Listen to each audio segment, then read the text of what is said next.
Students of first semester. Commencing with the greatest name of God, who is most superior and merciful.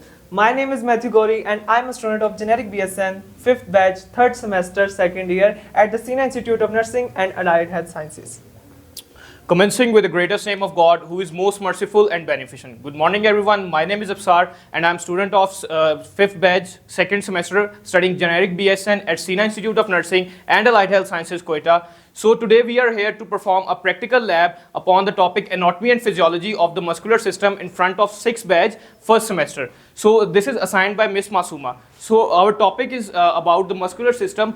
तो आप सब लोग यहाँ पर मौजूद है, आप सब मसल्स वर्ड शुरू से सुनते आ रहे हैं, तो किसी को कोई आइडिया कि मसल्स क्या होते हैं? एनीवन? मसल बेसिकली ये हमारे फिब्रस कनेक्टिव टिश्यू से मिलकर बने होते हैं, जिनका बेसिक काम जो है हमारी बॉडी में कंट्रैक्शन का होता है और रिलैक्सेशन का होता है. अब मसल हमारी बॉडी में 3 कंपार्टमेंट्स में डिवाइड होते हैं. सबसे पहले हमारे पास आता है स्मूथ मसल है, उसके बाद कार्डिक मसल है एंड फर्दर स्केलेटल मसल है. अब स्मूथ मसल जो हमारे पास होते हैं ये मेंशन्ड स्पिंडल शेप में होते हैं और ये यूनिन्यूक्लिएटेड होते हैं. इसके एक सेल के बीच में एक ही न्यूक्लियस पाया जाता है. उसके बाद ये अनब्रांच्ड होते हैं, यानी कि सिंगल मसल होता है, और ये न्यूरोजेनिक होते हैं. ये हमारे जो मसल्स हैं ये न्यूरॉन से कंट्रोल होते हैं और ये हमारे इनवॉलंटरी होते हैं. अब हमारे पास 2 टाइप्स आती हैं मसल्स की, एक वॉलंटरी होता है और एक इनवॉलंटरी होता है. वॉलंटरी वो जो हम लोग खुद कंट्रोल कर सकते हैं, लाइक अब ये मेरा हैंड है, इसको मैं फ्लेक्स कर रहा हूँ, मेरे मसल्स फ्लेक्स हो रहे हैं, ये वॉलंटरी एक्शन है. अब इनवॉलंटरी वो है, अक्सर हम लोग कहते हैं हमारा मसल जो है वो खिंच गया है या कुछ इस तरह, तो वो हमारे इनवॉलंटरी एक्शन होता है जो हमारी बॉडी ऑटोमेटिक करती है. उसके बाद इसकी जो हमारे पास स्मूथ मसल की लोकेशन आती है, ये हमारे जीआईटी ट्रैक से स्टार्ट होता है और फर्दर हमारे ये स्पाइनल कॉर्ड तक प्रेजेंट होता है. उसके बाद ये स्मूथ मसल हमारे जितने भी जेनिटल एरियाज हैं इनके करीब भी प्रेजेंट होता है. लाइक अगर हम देखें तो प्रेगनेंसी के टाइम पे जब एक वुमेन डिलीवरी कर रही होती है तो जो कंट्रैक्शन हो रही होती है वजाइनल की, वो भी इसी मसल के थ्रू हो रही होती है, क्योंकि ये हमारी जो है उसकी सराउंडिंग पर होता है. उसके बाद सेकंड हमारे पास आते हैं कार्डियक मसल. कार्डियक मसल हमारे पास सिलेंड्रिकल शेप में होते हैं और ये प्रेजेंट होते हैं अराउंड आवर हार्ट. जैसे इसका अब नाम है कार्डियक, वो इंडिकेट ही जो है हार्ट की तरफ को कर रहे हैं. तो ये जो है हमारे पास सिलेंड्रिकल शेप में होते हैं और ये मसल्स हमारे होते हैं ब्रांच, यानी कि कंबाइंड मसल्स होते हैं. और उसके बाद ये जो है यूनिन्यूक्लिएटेड होते हैं. ये भी जो है हमारे इसके एक सेल के बीच में एक ही न्यूक्लियस प्रेजेंट होता है जो कि इसको कंट्रोल कर रहा होता है. और ये हमारे पास जो होते हैं इनवॉलंटरी होते हैं. इसका एक्शन भी जो है हम लोग कंट्रोल नहीं कर सकते. हमारी बॉडी में तमाम जितने भी कार्डियक मसल्स काम कर रहे हैं, इसके जितने एक्शंस होते हैं वो सारे हम इनवॉलंटरी परफॉर्म करते हैं. उसके बाद ये मायोजेनिक होते हैं, ये न्यूरॉन से कंट्रोल नहीं होते. जिस तरह हमारे पास फर्स्ट वाले जो थे न्यूरोजेनिक थे, सेकंड हमारे पास ये थे मायोजेनिक. इसके बीच में हमारे जो न्यूरॉन्स हैं वो इसको कंट्रोल नहीं करते, ये ऑटोमेटिकली होते हैं. थर्ड हमारे पास आते हैं स्केलेटल मसल. स्केलेटल मसल जो है हमारे पास ये सैचुरेटेड शेप में होते हैं और ये हमारे पास मल्टी न्यूक्लिएटेड होते हैं. अब इसके बीच में हमारे पास एक सेल के बीच में एक से ज़्यादा न्यूक्लियस प्रेजेंट होता है जो कि इसको कंट्रोल करता है. अब ये हमारे पास जो अगर देखा जाए तो skeletal muscle longest muscle of the body भी इनको कहा जाता है. जिस तरह हमारे पास सेरिटोरियस मसल आता है वो हमारा longest muscle of the body है. उसके बाद ये हमारे पास अनब्रांच्ड होते हैं, ये भी हमारे पास सिंगल शेप में प्रेजेंट होते हैं और ये न्यूरोजेनिक होते हैं. ये हमारे मसल्स जो हैं इनको न्यूरॉन्स कंट्रोल करता है और ये हमारे मसल्स जो हैं वॉलंटरी होते हैं. स्केलेटल मसल वो मसल्स हैं जो हमारे स्केलेटन के साथ प्रेजेंट होते हैं और ये वॉलंटरी होते हैं. फॉर एग्जाम्पल अब मैं अपना बाजू मूव कर रहा हूँ, हमारे मसल्स मूव हो रहे हैं. मैं अपनी टांगों को मूव करता हूँ तो हमारे मसल्स जो मूव हो रहे हैं ये हमारे सारे वॉलंटरी एक्शन में कंसिडर होता है. इसके बाद अब हम लोग इनकी जो एनाटॉमी है उसकी तरफ आएंगे और मसल्स के जो लोकेशंस हैं. तो कोई एक लड़का एज अ वॉलंटियर सामने आ जाए, मैं वो आपकी जो है ना परफॉर्म करके आपको बताता हूँ कि कौन सा मसल किधर प्रेजेंट होता है. रजिस्टर को उधर आप लोग ये भी देख सकते हैं हमारे पास ये एक लेग और एक आर्म के मसल्स, ये मैं आपको प्रॉपर तरीके से डिफाइन करके बताऊंगा इसके ऊपर किधर प्रेजेंट है, और जो पार्ट्स हमारे पास नहीं है वो मैं आपको इसके ऊपर बताता हूँ. अब ये हमारे जो फर्स्ट स्टार्ट होता है ये हमारे फ्रंटलिस है, जो कि हमारे फ्रंटल बोन के ऊपर जो मसल होते हैं इसको हम लोग फ्रंटलिस कहते हैं. उसके बाद ऑन द बैक साइड अगर हम देखें तो ये वाले जो हमारे मसल्स हैं इनको हम लोग टेम्पोरलिस कहते हैं. और उसके बाद हमारे पास जो आई के नीचे मसल्स आते हैं ये हमारे ऑर्बिकुलस ऑक्युलाई होते हैं और ये हमारी जो आई की वो कॉन्ट्रैक्शन होती है उसको कंट्रोल करते हैं. उसके बाद हमारे नेजलिस मसल्स आते हैं जो कि हमारी जो नोज के बीच में प्रेजेंट होते हैं. फर्दर हमारे पास ट्राइपेजियस मसल आते हैं जो कि हमारी नेक की साइड पे प्रेजेंट होते हैं और ये जब हमारी नेक की मूवमेंट होती है, जब हम लोग अपनी नेक को मूव करते हैं साइड्स पे, तो ये उसको कंट्रोल करता है. उसके बाद अगर हम लोग देखें तो हमारे पास ये आर्म की पड़ी हुई है. ये हमारी आर्म है और ये हमारे आर्म के स्टार्ट में आता है डेल्टॉइड मसल। अब डेल्टॉइड मसल आप लोग काफ़ी लोग हैं जो हॉस्पिटल जाते हैं, अक्सर औकात आपने देखा होगा कि इंजेक्शन जो होता है वो हमारी आर्म में जो इंसर्ट होता है, तो वो हमारे इंट्रामस्कुलर जो होता है वो हमारे डेल्टॉइड मसल के बीच में उसको लगाया जाता है ताकि वो हमारी बॉडी के बीच में जाए और फंक्शन अपना प्रोवाइड करे। उसके बाद हमारे पास आ जाता है bicep. On the front of the side ये हमारे पास बाइसेप मसल है और इसकी बैक साइड पे हमारे पास ट्राइसेप मसल है। तो ये हमारे जो बाइसेप और ट्राइसेप मसल है ये हमारे आफ्टर डेल्टॉइड मसल प्रेजेंट होते हैं। उसके बाद हमारे पास ये एक्सटेंसर ऑफ हैंड्स है, ये जो हमारी चीज़ है इसको हम लोग कहते हैं एक्सटेंसर ऑफ हैंड्स। और फर्दर उसके बाद ये हमारे पास है फ्लेक्सर ऑफ हैंड्स। अब हम अपने हाथ को जब फ्लेक्स करते हैं, देखिए तो हमारा हाथ मूव कर रहा है ना, तो ये इसकी वजह से मूवमेंट प्रोवाइड कर रहा है। जो हमारा मसल है फ्लेक्सर ऑफ हैंड, ये इसके बीच में मूवमेंट को प्रोवाइड कर रहा है।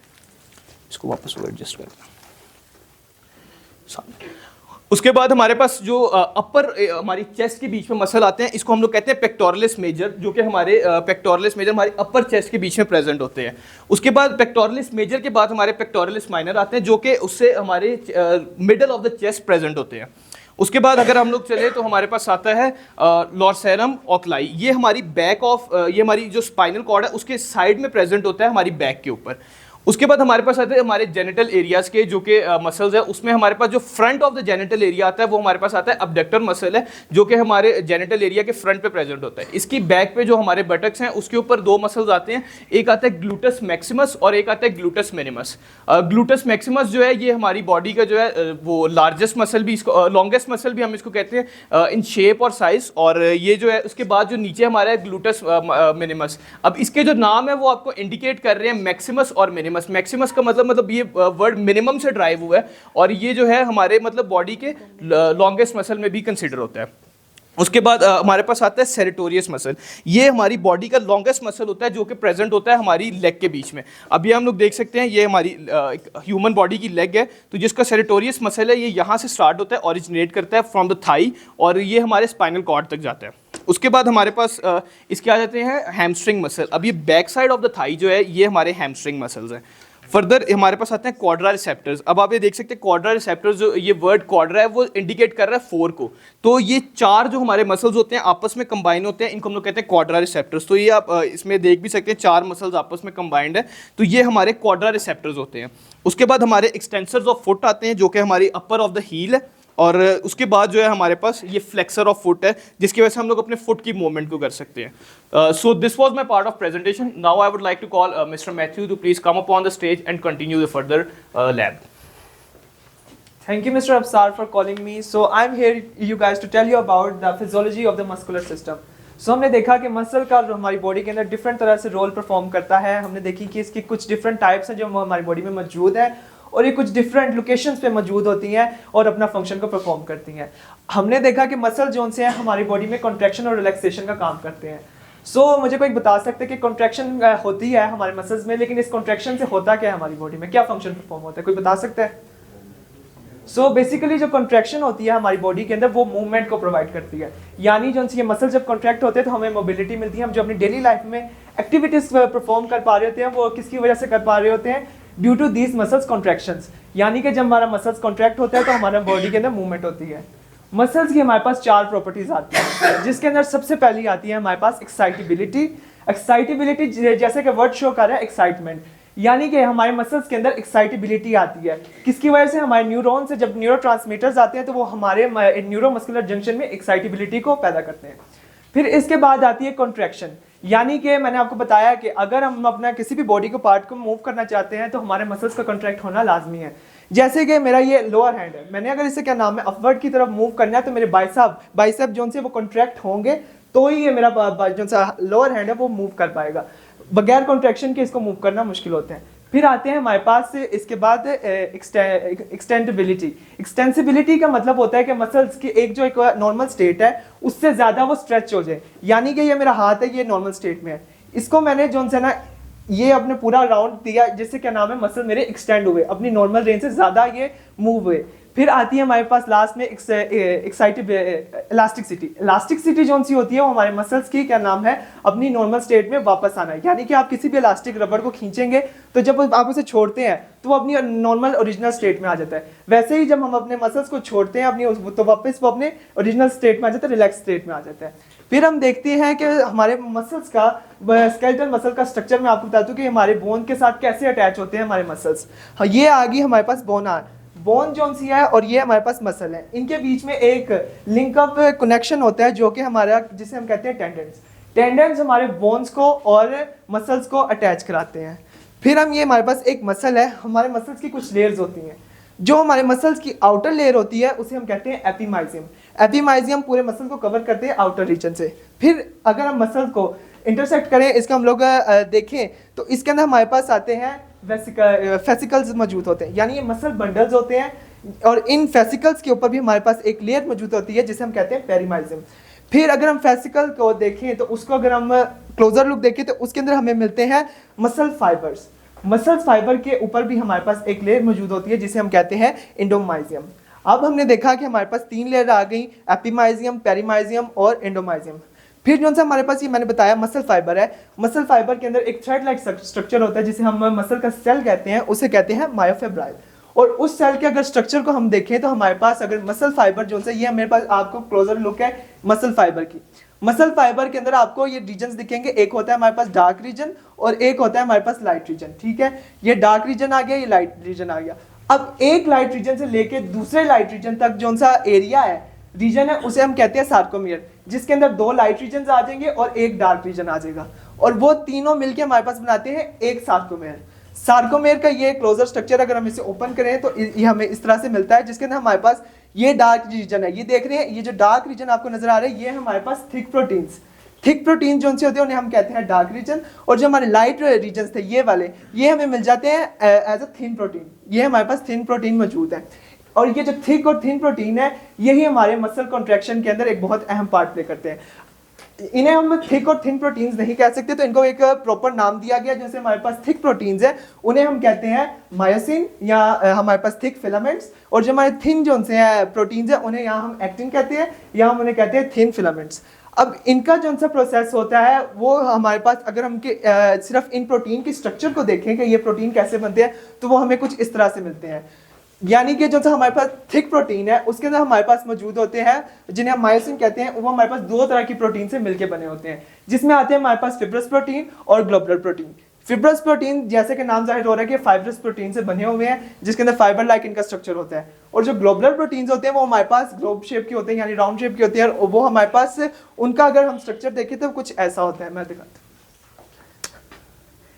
हूं। यानी कि इसके 2 ग्लोब्स होते हैं और एक ग्लोब जोन से है ना, उसके ऊपर होती है active site. Active site zone सी होती है, इसका फंक्शन होता है हमारे मस्कुलर कॉन्ट्रैक्शन के अंदर। और दूसरी होती है हमारे पास साइट जिसके ऊपर एक और ग्लोब होता है, उसके अंदर हमारे पास प्रेजेंट होती है एटीपी स्टोर हुई होती है। और आपको जैसे पता है कि हमारी बॉडी को कोई भी फंक्शन परफॉर्म करने के लिए एटीपी की जरूरत होती है, एनर्जी की जरूरत होती है, फिर ही वो अपने फंक्शन को परफॉर्म करता है। ऐसे ही हमारे जो मसल कॉन्ट्रैक्शन है उसके लिए भी हमें जरूरी है कि हम एटीपी का इस्तेमाल करें। ये आपको मैंने बता दिया कि ये मायोसिन का स्ट्रक्चर है। फिर आता है हमारे पास जिनसे थिन फिलामेंट है एक्टिन का स्ट्रक्चर। ये हमारे पास 3 तरह की प्रोटीन से मिलकर बना होता है, जिसके अंदर हमारे पास आती है सबसे पहले जो सी इसकी मेन प्रोटीन है वो है हमारे पास ग्लोबुलर प्रोटीन, जो कि हेलिक्स स्ट्रक्चर में होती है, यानी डबल लेयर्ड होती है। और इसके ऊपर मौजूद होते हैं हमारे पास ट्रोपोमायोसिन प्रोटीन, जो हर जो सा एक्टिन का हमारे पास प्रोटीन है उसको कवर किए रखती है, ब्लॉक रखती है उसकी एक्टिव साइट को। अगर हम एक ग्लोबुलर प्रोटीन को उठाएं तो ये हमारे पास उसका स्ट्रक्चर आता है, ये मैंने लिया। और इसके जो नीचे या ऊपर वाली साइड होती है उस पे मौजूद होता है उसकी एक्टिव साइट, जिसको हमारे पास ब्लॉक करके रखते हैं। यही हमारे ट्रोपोमायोसिन जो से हैं, ये इनकी एक्टिव साइट को ब्लॉक करके रखते हैं, यानी कि इनहिबिशन का काम करते हैं। फिर इसके बाद अगर हम इसको देखें तो ये इनहिबिटेशन है, तो ये काम नहीं करेगा कॉन्ट्रैक्शन का। इसको एक्टिव साइट को एक जो सी हमारे मायोसिन की एक्टिव साइट है, ये जब दोनों आपस में मिलते हैं तभी कॉन्ट्रैक्शन का हमारे बॉडी में प्रोसीजर आगे फर्दर काम करता है। तो इस प्रोसीजर को करने के लिए हमारे जो है ना, मैंने आपको बताया था एक एक्साइटेबिलिटी का एक प्रोसेस होता है, यानी कि हमारे जो से न्यूरॉन्स है वो मैसेज कन्वे करेंगे तो हमारी बॉडी के अंदर कॉन्ट्रैक्शन का, यहाँ रिलैक्सेशन का अमल जारी होगा। यानी कि न्यूरॉन से मैसेज आया, न्यूरॉन्स हमारे जो से ना वो न्यूरोट्रांसमीटर को रिलीज करता है, जो कि है एसिटाइलकोलिन, जो कि इन न्यूरोट्रांसमीटर्स को हमारे जो से न्यूरोमस्कुलर जंक्शन है, यानी न्यूरॉन्स और मसल्स के बीच में एक जंक्शन पर होता है जिसके अंदर हमारे मसल्स और न्यूरॉन मौजूद होते हैं। उधर वो ये हमारे पास न्यूरोट्रांसमीटर को रिलीज करता है और वहाँ जाके फिर ये अपना फंक्शन परफॉर्म करते हैं। अब इस पूरी कहानी के समझने के लिए आपको इसके मसल कॉन्ट्रैक्शन के लिए आपको देखना पड़ेगा कि ये कैसे मैकेनिज्म परफॉर्म होता है।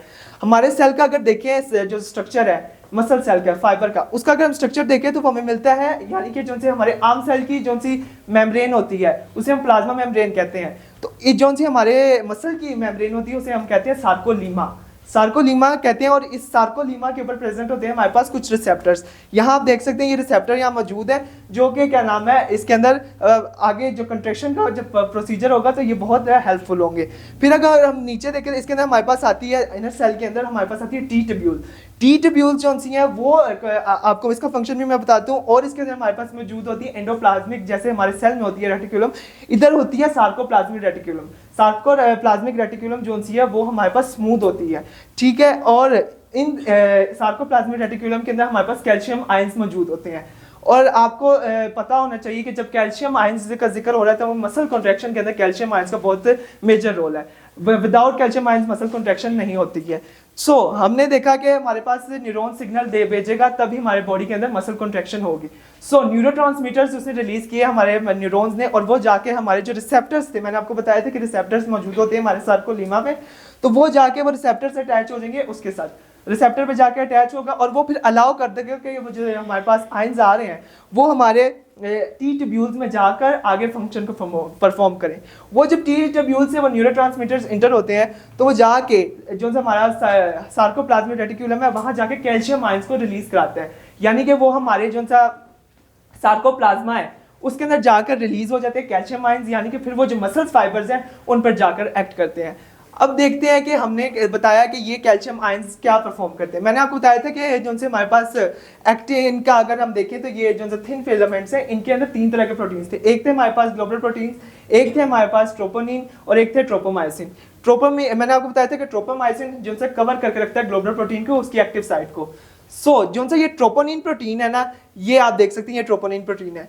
इस पे आके जो से कैल्शियम आयंस रिलीज हुए हैं हमारे उसके अंदर मसल सेल के अंदर, वो जाके कैल्शियम आयन किसके साथ अटैच होंगे, हमारे ट्रोपोनिन के साथ। ट्रोपोनिन जो के साथ जब ये अटैच होंगे तो फिर ट्रोपोनिन एक जब अटैच होता है तो ये एक पुलिंग फोर्स को जनरेट करता है।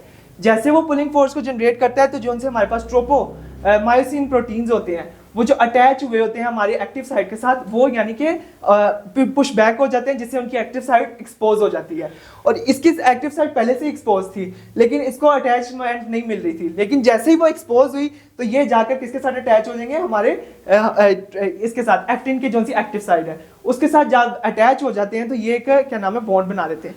फिर ये जब होता है तो फिर जब ये अटैच हो गए इसके साथ हमारे पास एक्टिव साइट एक्टिन की, तो फिर एक एटीपी जो स्टोर हुई होती है वो टूटती है और वो टूट के हमारे पास एक एनर्जी पुशिंग फोर्स को जनरेट करती है, जिससे क्या नाम है हमारे पास एक फोर्स लगती है। जैसे कि ये हमारे पास आ गया एक्टिन और ये आ गया मायोसिन।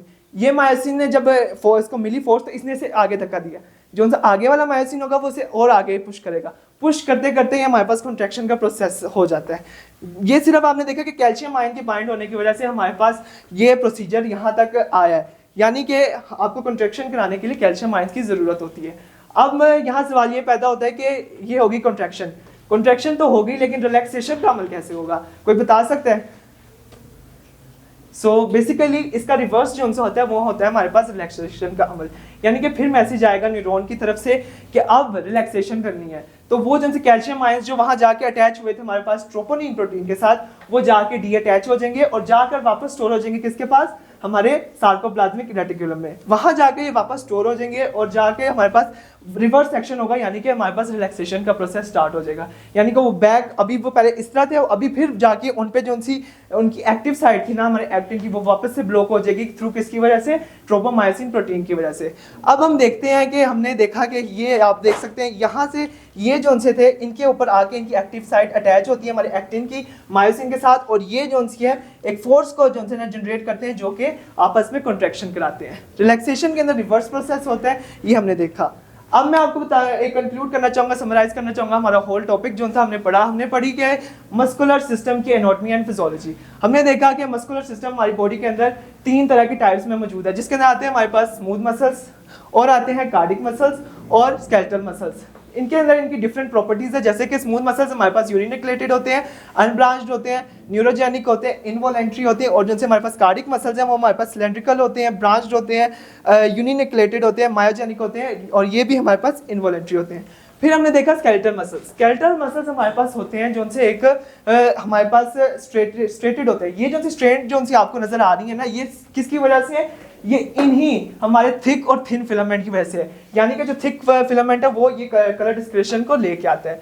फिर इसके बाद हमने देखा कि मल्टी न्यूक्लिएटेड होते हैं, इसके अंदर हमारे पास मल्टीपल न्यूक्लियस होते हैं, और ये लॉन्ग होते हैं, सिलेंड्रिकल और अनब्रांच शेप में होते हैं, और ये होती है हमारे पास न्यूरोजेनिक। फिर हमने देखा कि स्ट्रक्चर हमारे पास आता है बोन का, जो कि किससे अटैच होता है? मसल और बोन हमारे पास थ्रू टेंडन। हमने इसकी 3 लेयर्स देखी, जिसके अंदर आती है हमारे पास एपिमाइजियम, पेरीमाइजियम और हमारे पास फेसिकल्स आते हैं, और जो आखिरी लेयर है वो हमारे पास इंडोमाइजियम है। फिर हमने देखा कि मसल फाइबर का क्लोजर लुक अगर देखें तो उसके अंदर हमें मिलते हैं दो हमें मिलते हैं थिन प्रोटीन्स जिन्हें हम कहते हैं एक्टिन, और एक हमें मिलता है थिक प्रोटीन जिसे हम कहते हैं मायोसिन, और ये मिलके ही हमारी बॉडी में कंट्रैक्शन करते हैं। फिर हमने देखा कि इनका अगर क्लोजर लुक देखें तो हमें मिलते हैं, क्या नाम है, प्रोटीन जो उनसे हमारे पास मायोसिन, वो 2 तरह की प्रोटीन से मिलकर बने होते हैं, जो कि होते हैं फाइब्रस प्रोटीन, और हमारे पास होते हैं ग्लोबुलर प्रोटीन्स, जो कि आगे परफॉर्म करने में मदद करते हैं कंट्रैक्शन और रिलैक्सेशन में। फिर आते हैं हमारे पास थिन फिलामेंट्स। थिन फिलामेंट्स में 3 तरह की प्रोटीन्स होते हैं, एक होती है हमारे पास ग्लोबुलर प्रोटीन, एक होती है हमारे पास ट्रोपोनिन प्रोटीन, और एक होती है हमारे पास ट्रोपोमायोसिन प्रोटीन, और ये तीनों जो उनसे हमारे जो उनसे रिलैक्सेशन और कंट्रैक्शन का प्रोसीजर है उसे परफॉर्म करने में हेल्प करते हैं। और मैंने आपको बताया कि कंट्रैक्शन के लिए कैल्शियम आयंस की ज़रूरत होती है कि वो कंट्रैक्शन को परफॉर्म कर सके।